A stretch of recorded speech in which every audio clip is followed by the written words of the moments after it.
and really one of the funnest races you're ever going to see, one of the funnest groups of drivers. They are characters all, but when they put those helmets on and they take to the track, it is spectacular. And down amongst almost 40 snarling Formula Vs is John Bizignano. Well, like you say, Greg, this is one of the most popular classes in the SCCA, and it's fun. But right now there's a very serious atmosphere down here as the cars begin to pull out. These are 800-pound cars with limited horsepower. I don't think you can say enough about momentum. They have to keep the momentum up through every corner, down every straightaway. It's possible to draft even with a limited horsepower. But if they get anything sideways whatsoever, anywhere around these 4 miles, they are going to lose spots. They have to drive the cars very correctly. Now, the tires are skinny. They'll be easier to warm up.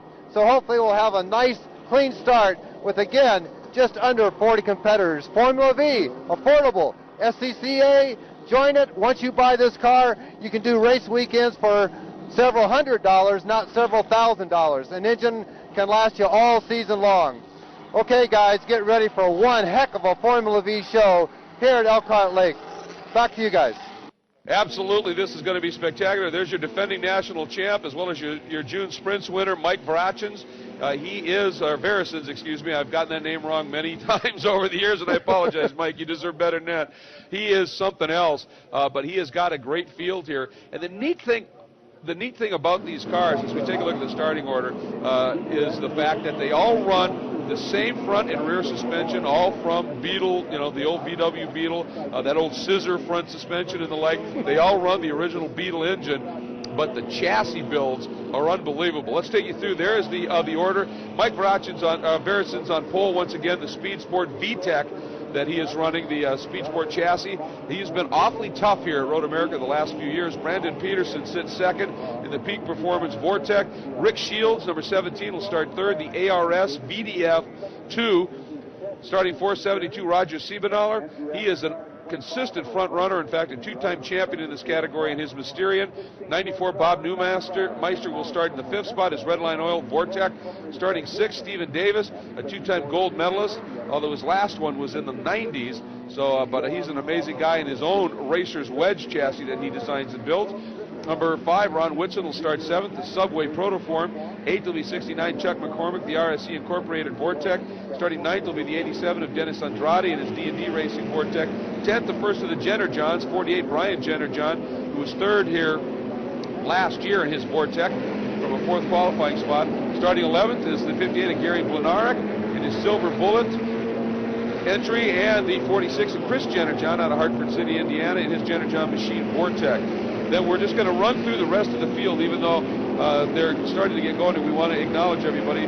Up next, the 34 of Tommy Boileau, the Peak Performance VDS, the 76 Gary Cattell, the AutoWorks Caracol, the 68 of Ed Wolmer and his AutoWorks Wolmer EV3, 05 Brian McCarthy, his BRM Engineering Anduril. Number 55, Raymond Phillips, the Wounded Warrior Project Protoform. 41, Donald Wake, the Ron Chuck Engineering Mysterian, starting 19th. Number 37, Bruce Livermore, second at the sprints this year, had a little issue in qualifying as he sits now back in that 19 starting spot. Qualified second here for this last year, but had an issue in the race. Then it's starting 20th and 26th of Brandon Abbott, the AutoWorks Vector. 21st and 42 of Bill Johnson, the Portable Toolworks Vortec. Starting 22nd, Lisa Noble, number 7 out of Manhattan, Kansas, in her LittleFeet.net Vortec. The Nobles are nobility in Formula V, really is the only way to put it over the years. We'll talk more about that. Starting 23rd, 30, Danny Isley, the Agitator by Brookshire Agitator. 24, Bill Stasinski, the SWA Architect Citation. 25th is 9, Andrew Whitson, the Subway Protoform. Then 2, Charles Hearn in his Vortec. Ended up second last year here, and we'll give you the rest of the field in a moment, but let's talk a little bit more about Formula V. Oh, what a great class. Purpose-built, non-wing formula cars utilizing 1,200cc motors. So they do not have any horsepower to spare to mask any kind of driving errors they make. So this is all momentum. It's one of the closest racing you're going to see. Best value for the dollar out there. Yeah, if you want to race a Formula car and you don't have a lot of money, this is the way to start. It is just spectacular racing. And we heard Biz talk about being sideways. You can't get too sideways. You exceed the slip angle of the tire, you're going to lose momentum. But through these turns, these guys spend a lot of time a bit sideways just to get that thing pitched and rotated and carry all that speed. It's spectacular stuff. Let's quick run through the rest of the order. Greg Rice, the Auto Works Fox Whistle. Jeff Loghead, number 8. Lowhead in the Vortec. 19, Dave Scaler, the Chassis Tool Mysterian. 25, Andy Abbott, the Vector. 97, Nick Mars, the Probe Citation. 74, Stuart Delaney, the Carbotech Caldwell. Phil Trinder's number 11, the Big Hammer Racing Protoform. 21, Charles Turner, the TMM Protoform. 03, Matt King, the Big Wagon Production Citation. 40, Daniel Manthe in the Run Check Engineering Links. And finally, 98, Dave Satterley in his DDC Racing Protoform.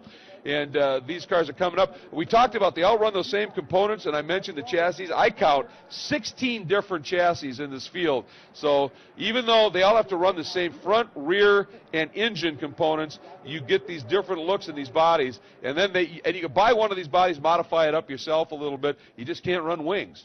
So it's very creative engineering in this class while keeping the main components very much spec. And here we go, Bart. 37 cars heading up the hill. These guys interlock tires, run in packs. It is something else. Mike Varachins, though, has been dominant here last year and in the sprints. He wants to see Brandon Peterson fade away, and Brandon wants to keep him close. We're green! At the Runoffs Formula V under contest, there's the fan out. These cars narrow enough. They're 3, 4, 5 abreast already. And these guys, amazingly, are comfortable doing it. And a huge start by Neumeister up from the 4th spot, or Siebenaller, the 4th spot, right up into 2nd already.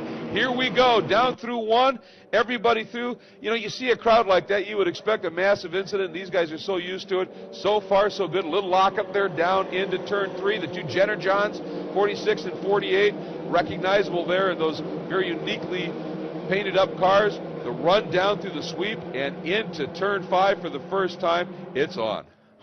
What a great sight in racing. I mean, this is just absolutely great to see. This many cars. A lot of these guys have raced together for years. It's like a high-speed ballet. And they're really, really used to their tendencies and racing in very close quarters. Here we go, down into 5. It is Bratchins, Harrison's, right leading.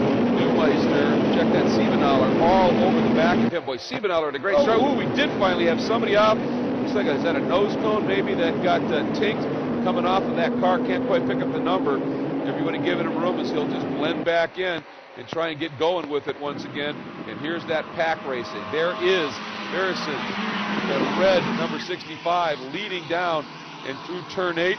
Siebenaller in tow. A little bit of a gap back to the two cars right now, duking it out for that final podium spot, that final medal position as they head through and into this. Is that the number 80 of Stephen Davis? It might be, and if so, he's come from 6th up into 3rd, but he's being pressured right now big time as well. That might be Rick Shields, number 17. Yep, it sure is. And it's interesting watching Davis. That racer's wedge car that he runs, the wedge has been a key part of that over the years with a big flat nose that he runs on. It looks like he's modified it up to be a little bit slipperier here at the Runoffs. Looked like Siebenaller thought about a little bit of a move. He was tucked right up behind Veresins, but wasn't quite close enough. And also Shields right behind Davis thinking about it as well, not able to get it done. And that's a good thing because now you see Davis with Shields cooperating a little bit, are able to reel in Siebenaller and get up and make this a multi-class battle for the point. Here's some more great racing. The two Jenner Johns locking up together. And these two guys, look at that. That is by intent. They are going to race like this and try and get back to that lead pack.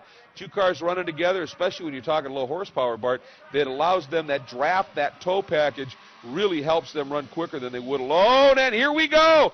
That was Siebenaller getting a great tow up the hill. Now, Veresins tucks right back in behind him. See if he's going to pop at the end. Not quite. And Veresins just tucks back in now, though. Siebenaller entered that turn tight.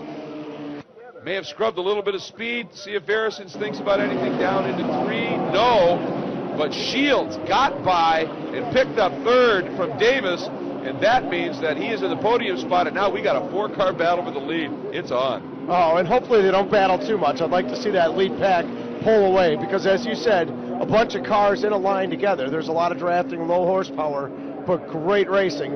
They start racing too much, that second pack is going to catch them, and there's just going to be a bigger bigger race for the lead. And Shields picked his partner, and he went with Siebenthaler, and now he's inside Veresons as they come down to 5, side by side through 5. Shields to the inside, Veresons to the right, and up into turn 6, and Shields goes, boy, if I stay put, that means Siebenthaler would have been gone, because those two guys side by side through 6, very, very slow. So you can see the strategy at play already, isn't it?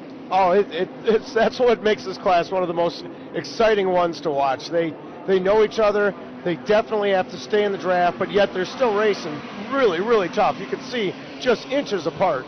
I think some of the best drivers in SCCA are in this class. Just one, when you watch them through a high-speed corner with the wheels interlocked as they're sweeping around, and just that's how we race these things. And the way they carry momentum, you know, that is a tough thing to do, and it is absolutely mandatory to be successful in this class, and these guys have it figured out. It is spectacular to watch. Some of the slowest cars in a straight line, and some of the most spectacular when you get to any turn on the track because of how they run. And they are putting on a great show right now. There's those, that is the exit of turn 8, and 4 cars involved that we see, maybe a couple others, and that is a problem because that car is dead stick. It looks like it may have some problems there. That is the 74 of Stuart Delaney crawling out of his car. He got into the tires, and there's a reason you got tires on the inside of that turn, because that's the hook slide into those barriers. It happens. Oh, absolutely. Oh, wow. And this is now, that's over in the carousel, so that's more cars involved in a different spot of the track. It may have been started at turn 8, somebody getting together, and then it continued off to the exit of the carousel. So this is going to be interesting to see what might unfold here. That might be. Meanwhile, down the front straight and heading into turn 1, the battle is on, and that is Siebenthaler, that white 72, but look at Veresons down to the inside, trying to get it done. Gets by Shields anyway, but can't get Siebenthaler, and Shields, well, once again, realized what was happening, just opened that gap up to let Veresons in, thinking, we don't want to let Siebenthaler get away by running side by each anywhere here, but that little bit of dicing, Davis right back in it. Boy, and I'm surprised we haven't gone to a full course yellow. Yeah. They're definitely trying to give them as many green flag laps as possible, but there was a lot of carnage. There was also a lot of oil spilled on that track, so we're really going to have to be heads up going through there. Yeah, I think they were thinking maybe that oil from that one car was on the inside of the lane, and here we go. Veresons now down to the inside of Siebenthaler and back into the lead. To me, it's the cars off in the gravel right on the edge of the track of the carousel that would maybe be of at least equal concern here. Now, Veresons has shown an ability. He did it last year at the Runoffs. He did it here at the June Sprints to get out and run by himself and drive away. And he is now in the front. So the question is at this point, can Siebenthaler and Shields and Davis be disciplined enough to stick together and try and close it up? There's a look at the 42, Bill Johnson out of Leawood, Kansas, in the Portable Toolworks Vortec, having some issues. Yep. Oh, there's oil. That must be the issue. Veresons has had it off, and he ran way wide. Siebenthaler maybe got into some of that, ran wide as well, and now Shields puts the hand up. And the reason is this is that if we're not full course caution, we are certainly in a station yellow over there because of those cars in the gravel. So right away he realized, I got to back out of this or that'll be an illegal pass. This is absolutely a poor call on SCCA's part. You can see that crash from a distance. They should have gone yellow. They should be yellow right now because you need to clean up that oil. As a driver, you've got a debris flag out there. You can't tell if it's fluids or if it's body parts, and certainly hung out a potential leader. And now the full course caution does come out. So maybe there was something that the officials didn't spot down there. Boy, Davis locking that right front tire up as they came into that station with the caution. And that's not good because it may have flat spotted that tire. We've got a car off. There's the 42 that we had seen previously of Johnson having an issue. Another car off. Well, we got some cars off everywhere here, and this is, boy, the 05. That's one of those cars over at the carousel, and that car is buried up to the hubs right now for Brian McCarthy and the BRM Engineering and Durrell. And the catch gravel did its job. Yeah. Though. I mean, the car's in one piece. Yeah, they're going to have to do some vacuuming and stuff, but they can extract it out of there. Didn't get into the tire wall, kept the driver safe, and unfortunately his day is done, though. Right. there is the 34, and he did not have quite the luck. He did get into the barriers, but again, the tire wall in front of it doing the job for Tommy Beaulieu in the Peak Performance VDF. He's a busy guy. He's been driving like 3 different classes here, showroom stock stuff as well. Let's go back and take a look at the replay, see what it is here. That is the 42 pulling off. Here we go. There you see Vereson's running wide, and man, he hooked something over there, sent that car airborne. Siebenaler running wide as well, got it woed down a little bit, and that's what allowed Shields and Davis to get through. But you can see the oil. Oh, absolutely. Right on line, but the worst spot you could have it, and unfortunately just caught out the lead group. Wow, there's some air there. Yeah, he hooked something. There's a little divot over there that Vereson's caught and launched that car upwards. So the question is, these are fairly sturdy cars for being as small as they are. And you look at those little spindles and the like, they are amazingly sturdy. And so hopefully it did not break for Vereson's, but he definitely lost a lot of time and space with that off in that moment. As here are the cars you see, that's the Sargento Bridge out of the exit of 3. And so we are under full course caution, and with a lot of cars off in a lot of places, looks like we may have a lot of cleanup to do once again. So with that, we're going to take a quick break here in our coverage of the Formula V National Championship chase here at the Runoffs. Get the field reeled in under the full course caution, and then we'll give you an update as to what's going on with the cleanup and when we might get back to green flag here at Road America. The 2010 SCCA National Championship Runoffs, presented by Subway, is brought to you by Mazda, Black Magic Car Care Products, and Gumout.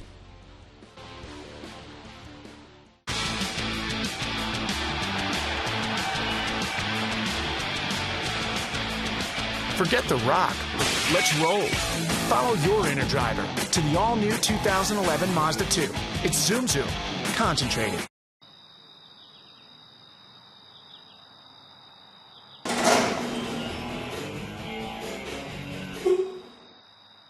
Kid, where you been? Just got back from an SCCA event. Really? Yeah, SCCA has more than 2,000 events every year. Serious? Go to SCCA.com and find people in your area that drive fast and get their hands dirty. And you don't have to be a supercar to compete. So I go to SCCA.com, sign up, and I can start competing? It's that easy. Welcome back, everybody. We're anticipating a start this time. There is a look, since this is a VW class, Formula V, to talk a little bit about that beautiful car that's pacing it. That is the official pace vehicle of the Sports Car Club of America. That is a Jetta turbo diesel, and it is an absolutely great piece of car. And a matter of fact, the Jetta TDI Cup is running down in Puebla, Mexico this weekend. We've got a lot of people down there that have been watching on the internet here, this SpeedcastTV.com coverage of the Runoffs. And that is an amazing series that takes this VW diesel technology and shows that it is some very fast competitive racing. A bit quiet, but it's fast competitive racing. And these cars, as the official pace car, are just spectacular. If you get a chance, check out one of these Jetta turbo diesels. We're very lucky to have them on board with their partnership here for the Sports Car Club of America, pacing these cars around the track. You see across the windshield there, the key there, clean diesel. And it is that. It's amazing stuff that is coming through the diesel world right now. And, of course, VW right at the forefront of that. And also doing a great job of proving that you can have a diesel and you can have some fun racing it, and it is good performance as well. So our thanks to the folks at VW. By the way, Biz handed us a note while we were in break, and when he was racing V's, he said there were times when any VW Beetle in a parking lot, and you needed parts, you take the parts out, you and your crew would take the parts out and leave a note on the guy's windshield that said, as soon as the race is done, we'll come put them back for you. Thanks. Cheer for us. Here's our car number. That's what it was like, back in the day. That's perfect to use parts everywhere. Absolutely. Back when a lot of people were driving Beetles and you had a parking lot with them, they were a popular car.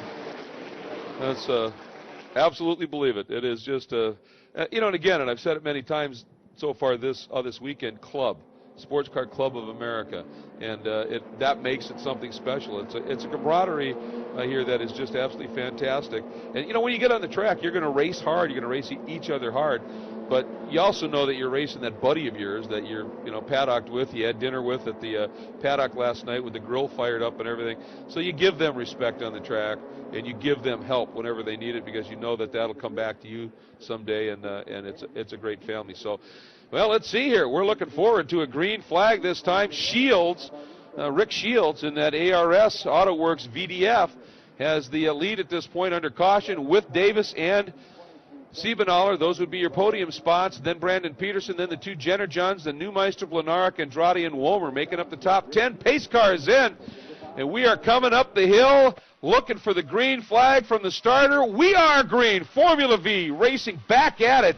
And boy, did Rick Shields get a great launch up the hill. Here comes Siebenaller popping out to try and get around on Stephen Davis. And right away, Davis says, okay, you want to do that? We're with you. And look how quick they closed on Shields, just working it that way. Shields leads, though, down into 1. Siebenaller second. Davis is in the 3rd spot. Then the black VW you could barely see right now, Brandon Peterson. Then the Jenner Johns running in lockstep here down through turn 3. It doesn't take him long to get right back at it again. Boy, wheel to wheel, battling hard. I was very impressed with Shields' jump on that start. I don't think he jumped it, but he was able to gap himself quite well, and we'll see if he can hold that margin. But by the time they got to 1, it was gone. I mean, that's just how the draft and how this competitiveness works. To take a look here, there goes Siebenaller by, and Brandon Peterson, huge move down to the inside. He got a monster toe, and he jumped when he came up. He was 4th at the green flag, almost taken 2nd away down into 5, but it is Siebenaller now with Shields 2nd, then Peterson. As they head up the hill behind Peterson, I think it is still Rick, it is, big cross of it. It's still Stephen Davis in the mix, then the Jenner Johns at this point, down through turn 7. It'll be interesting to see how they approach 8. They know there's oil there. The oil dry does do a great job, so we'll see if they're a little cautious or if they go for it. Well, here it is, turn 8. Right on line, gassing it, no question. We're racing. We know the crews did a good job, and we'll just have to deal with it as it is given to us here. You play with the cards you're dealt, and Peterson right there, tucked in behind that red machine of Rick Shields, the VDF. Peterson, who qualified 2nd in that black Vortec, is right in the mix once again. He dropped back a little bit in that early battling, lost touch with that group up front, but obviously with the caution was able to get it back again. There's Davis with the first of the Jenner Johns, the 46 of Chris Jenner John in tow, exiting the kink, heading down into turn 12. That is a great shot, all those cars. Look at this, 2 abreast, 3 abreast, and Davis, remember him, 4th through the kink, 2nd as they come out of turn 8. Look at Peterson just running way wide around everybody, and Rick Shields goes, well, I don't have enough track, so the grass will work. That did cost him just a little bit of momentum, and it's Siebenaller, then Davis, then Shields, then I think it is still Peterson, then the 2 Jenner Johns. The question is Verison's, as he said, 19th on the start. We'll have to wait till we come by and get the timing and scoring situation here. But look at all this battling. Look what's happened. Siebenaller has opened up that little bit of a gap. Davis moves out thinking he's going to get some help, and instead he gets freight trained. Now he's going to try and blend in, and the 2 Jenner Johns are giving him nowhere to go. That group of 4 behind, this is great strategy stuff, isn't it? This is just great racing. You could just see them using the draft, nose to tail. I mean, they're just inches away. And as we saw, anything can happen in this racing. It's so crucial to get right up front, because if we go double yellow again, chances are we won't get another opportunity to go green. So they're absolutely going for it. That's a very good point. There's always the possibility of another caution, so you want to be at the front if you possibly can. And with that long caution, these guys know there's not a lot of racing yet to go, and so now it becomes a little bit more intense as Verison's now has hit 13th, so up 6 spots in 1 lap. And in this close quarters company, that's an accomplishment. But look at this, here we go again, side by side, and that is Jenner John, who was in 5th as this lap started. Unbelievable. Chris Jenner John doing a superb job. Now the Jenner Johns had a lot of success here at the sprints. Chris was 3rd, so obviously he knows his way around this track. This is his home track. and this battle continues. Look at this. We got 10, 15 cars still that are in very close concert here, but it is Siebenthaler able to hang on at the point, that white number 72, the AutoWorks Mysterian. And that was Veresons making a move, working his way up through the pack. There's that puff of smoke as he, I believe that was the, what would that have been, the 69 of McCormick he just went by as he continues his charge up through the pack. There he is, working his way through, but he'll need a miracle to end up with any kind of medal contention here. He might certainly be able to find the top 5. This is what we are after here. Jennerjohn, Shields, Peterson, and right behind them, Davis. But all of that battling has allowed Siebenthaler to open up that little bit of a margin here. The question is, can he check it out? Look at this.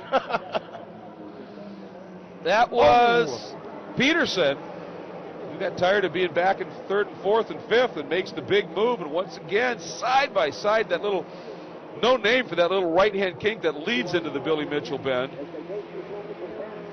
And you can see if you lose any little bit of momentum or if you have to lift off, that's why a lot of times we saw in the previous lap they actually took the grass instead of backing off, because you can lose 3, 4, 5 cars freight train past you. And watch this as you see Shields sits there in 3rd, but the momentum right behind him from Jennerjohn. Shields gets the draft of Peterson. Jennerjohn goes the other way, and Peterson 2nd to 4th in a heartbeat. And now, let's see, does Jennerjohn tuck in behind, try and run with Shields? Here comes Davis as well. And then the other Jennerjohn coming up, Brian Jennerjohn, into the mix as well. There's Shields, Chris Jennerjohn. That is still Siebenthaler, though, out front. When I think it was Brian who did that big, wide exit, trying to carry all that speed. There's Shields, Jennerjohn, Davis, Jennerjohn, and Peterson just shuffled back that fast. He was 2nd, now he is 6th. And Veresons is 9th as he comes across the line. And the report is he may have even taken 8th away from Andrade already here. So Veresons is flying. Oh, he's definitely on a charge. He wants to get back up in that lead pack and be in contention. Well, those two guys worked together for just a little bit, and Siebenthaler, who came through turn 3 in the lead, is going to be about 4th coming out of this turn, and Veresons has caught that lead group. This could be an amazing story in the works here as they fold up into turn number 6. There's Siebenthaler, who's led since the green flag, now in 3rd, and it looks like it is Shields who's got himself a little bit of a margin up front of the gang here as they head down once again into turn 8.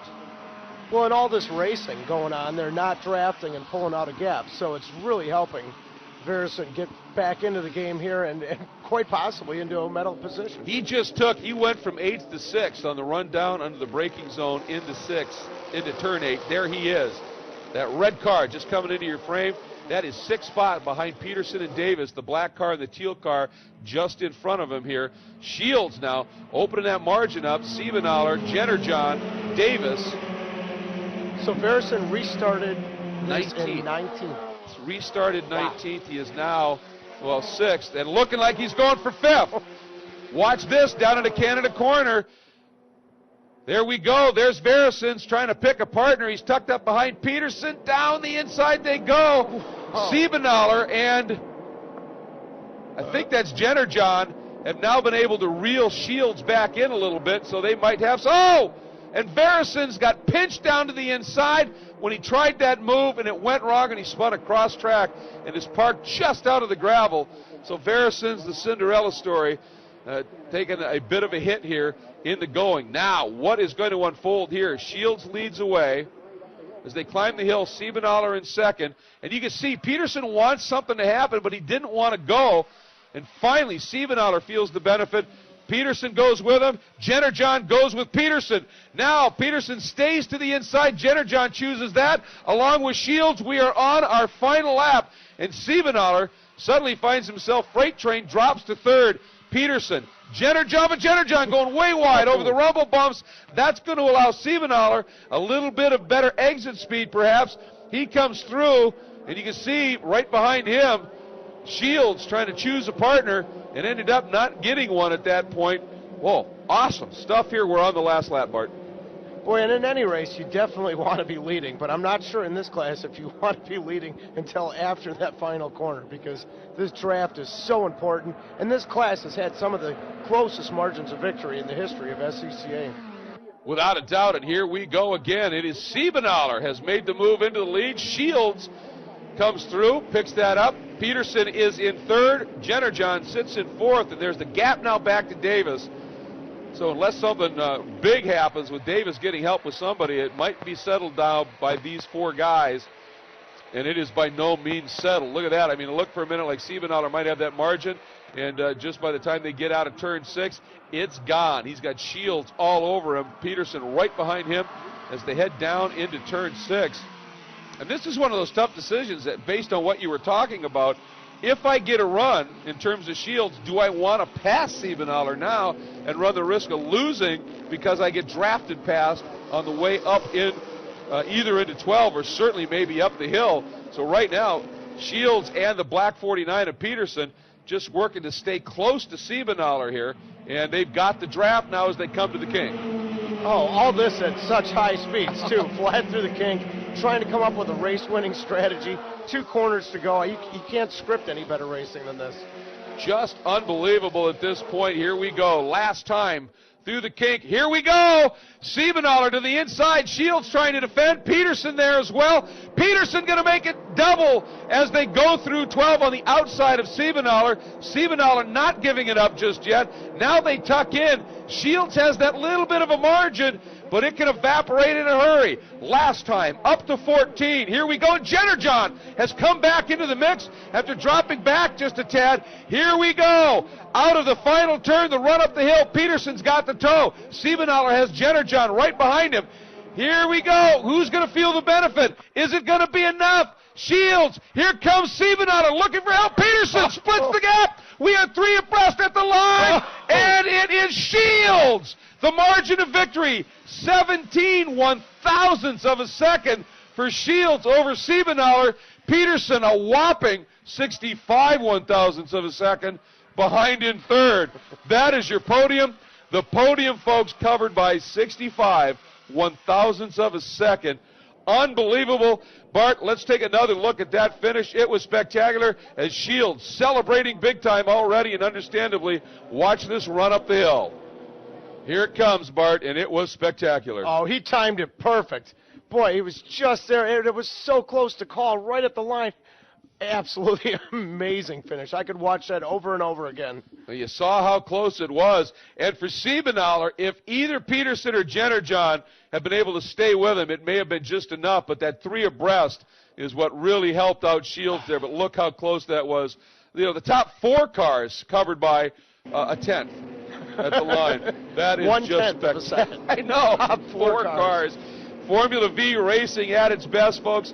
Even with that long caution in the middle because of the incident, you knew this one was going to be spectacular. And unfortunately, Verisons ends up officially shown in 25th spot, but 19th with a move to third in a couple of laps since that restart. An amazing drive by Verisons and the defending national champ, just not ever able to pull it off.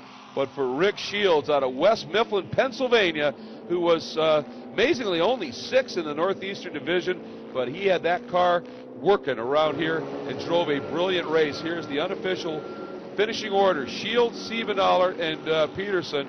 Look at those margins. Then Jennerjohn. Then Neumeister brings it home 5th. Stephen Davis right there in 6th. Then Whitson, Ed Womer, Andrade, and Blenarek. And we just got the clarification from timing. This is correct. It's unofficial, obviously. You still have to go through TAC, but just spectacular. And that margin of victory for our podium, 65 one-thousandths of a second. And Shields' best finish here at the Runoffs was in 2008 when he came home 9th previously. So took a year off, figured it out. Oh, absolute Runoffs magic. And what a great story. I mean, just the finishing there. What, 6th in division, you said? Yeah. And now national champion. Now national champion, yep. Had 1 win in the division this year. Had some podiums, certainly. But, you know, sometimes you come to it. He didn't run here last year, and sometimes you come to a track, and it works. Everything you like, your driving style. High-speed corners, lots of momentum, not as busy as a Topeka or as fluid, if you will, as a Mid-Ohio, and you just lock into this kind of a driving style, and it just works for him, and it did today. But as always in Formula V, it did not come easy. Oh, certainly not, and that's got to be some kind of record right there of finishing, but if not, it should be. Yeah, absolutely. Yeah, I would think for a top 3, a podium to be covered by that, and a top 4, you include Jenner John there, 13 100s covering the podium. That's pretty spectacular stuff. And for Shields, when you win one like this, I mean, obviously Verison's last year and at the sprints this year in a checkout win, yeah, those are nice. We saw, Steve Sargis drive away in his H production race, and that's some very big stuff. But, boy, when you win one like this where you were in the wars the entire race and you were able to make your strategy work, make your style work, that's when it's really special. Oh, I'm sure he's just exciting as all get up. Totally stoked. And let's go down to John Bizignano, our Mobil 1 winners interview. And, John, that's got to be one stoked champion. Oh, you're exactly right, Greg. When you said in the wars, this man survived the wars. He actually came first in the wars. First thing, on that restart, okay, you had a good start, but then they came by you. I mean, you must have been a little discouraged after such a good start. No, I knew once they started drafting me, they were going to catch up real quick. The last place I wanted to be on the last turn was in first place, but that's where I ended up. I got a real nice push from Peterson from behind, and I think that's what really did it to cross the finish line. Who was behind? Who was second? Roger? Yeah, Roger and I, we had a plan. We're both from the Northeast, and we had a plan that we were going to stick together throughout the race, and it worked out pretty good. I'm real happy. When does that plan go out the window there? And you said you didn't want to be where you were coming around the last corner? Yeah, I didn't want to be at this track. You don't want to be in first place coming around the corner because the draft is so important with V's. And but that's where I was, and like I said, I got a real nice push from Peterson, number 49. But the plan was to stick with Roger. Roger was going to stick with me unless we got into a group situation. Then we were just going to go man for man. But it worked out real good. Well, congratulations. I don't know anyone had more fun than you did out there today, that's for sure. Well, let's go back and talk to number 2. Actually, he's coming over and shaking his buddy's hand, a little bit of congratulations from number 2. My gosh, Roger, how much fun were you having out there? I mean, every single corner, all over you. It was good. It was a good race. For a while there, I thought maybe I can get a break. These guys slow each other down, but that wasn't going to happen. Well, every time you got into the lead, you would pull out a little bit, and then they were right on you. They would pull right up in the draft. There's not much I can do about that, but we've been trying to make a plan all week long on how we could do it. We're kind of teammates here. And it worked out. We figured one of us would have to try to win this thing, and if somebody has to, sacrifice a little bit, the other guy will win. And Rick came out on top. So. He even said it was amazing that coming into the last corner, out of the last corner, that he had the lead and he was able to maintain it. I was up against the wall when you guys came by. If that start-finish line would have been another 10 yards down, you would have won this race. Oh, absolutely. In fact, probably less than that, because I think it was just a couple of thousandths of a second or something that was a difference. But, yeah, like you said, probably 10 feet further. 10 feet down, okay. Congratulations on a great silver medal and just a fantastic drive. Thanks a lot. Number 3, someone who certainly watched a lot of action from the number 1 seat in the race. Congratulations on your bronze medal. My gosh, there you were, the sandwich between those two guys, first and second. Oh my gosh, I tell you, on that lap, well, I didn't know it was the last lap. So coming up, and I went from, I think, first or second all the way to 5th. So coming up the last run, though, up the straightaway here, I had a great run on Shields, but I didn't know it was the last lap. So I gave him a nice little bump, and Siebenauer got the ultimate draft on us both and pulled into second. So a heck of a job to these guys. They raced a great race, and I am totally thrilled. Well, you look thrilled. What is it like to be out there with 40 people that still suffer from the same problem you have, and just running wheel to wheel, sometimes wheels inside of one another? Oh boy, I don't even know where to begin. If I knew, I'd tell you. But it's the ultimate thrill. Thank gosh we've got these great drivers out here. Anyone in the top 15, top 20 can win this race. There's just the best of the best here, and it's great racing. So we're thrilled to take home third today. Well, that sums it up. Ultimate thrill, guys. Formula V at Road America. Best of the best, and that's what the Runoffs is all about. You come from across the country. You've done 9 different divisions. They've been running 70 national races, and you get the best in each class from those divisions, and they come here. So it truly is the Olympics of road racing. And when you get a field, as he said, of this depth, you go through the list here, the number of people that are division winners, top 3 in the division, winners on the year, and they all meet here. And the V's are always one of the biggest fields at the Runoffs because that is special to these guys. This is a class with history that goes so far back, Bart, that there is a very special prestige to saying you won Formula V at the Runoffs. It's huge. I think just a year or two ago they had their 40th anniversary. So this class has been around forever and certainly is not losing any of its excitement. Well, and what a difference a year makes. Let's show you the finish here once again, and as we're queuing it up, I'm going to remind you that if you happen to watch last year here on SpeedcastTV.com or read about it, the margin of victory for Verachen's last year, I said it again, Veresen's last year, was 25 seconds as he drove off into the distance. And here we go. From that last turn, Bart, this was absolutely spectacular. Well, it was just amazing even in the interviews of how close and much respect they give each other. Obviously not realizing it's the last lap, but boy, you could see not being in the lead for the final corner, in theory, was actually a pretty good thing. Yep, absolutely. In theory, it worked this time. But Shields, because of that little bit of a bump right there, he said, I gave him a tap, and that helped him up the hill. And then Siebenaller got that great run here, makes the move, then saw Peterson pop. Siebenaller has the move, but it's just enough. And so very likely, had Peterson not given that little tap to Shields, as close as it was, it may have gone to Siebenaller. That's how close it was. As I said, last year, the margin of victory, 25 seconds. That was the all-time largest Runoffs victory margin in Formula V. This year, it is the second closest finish ever in a Runoffs for any class in the transponder era, where you can get it down to thousands, and by far and away the closest finish for the Formula Vs at the Runoffs. Spectacular. The 2010 SCCA National Championship Runoffs, presented by Subway, is brought to you by Mazda, Black Magic Car Care Products, and Gumout.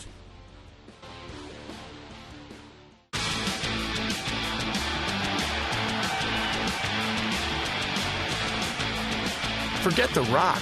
Let's roll. Follow your inner driver to the all-new 2011 Mazda 2. It's Zoom Zoom. Concentrating.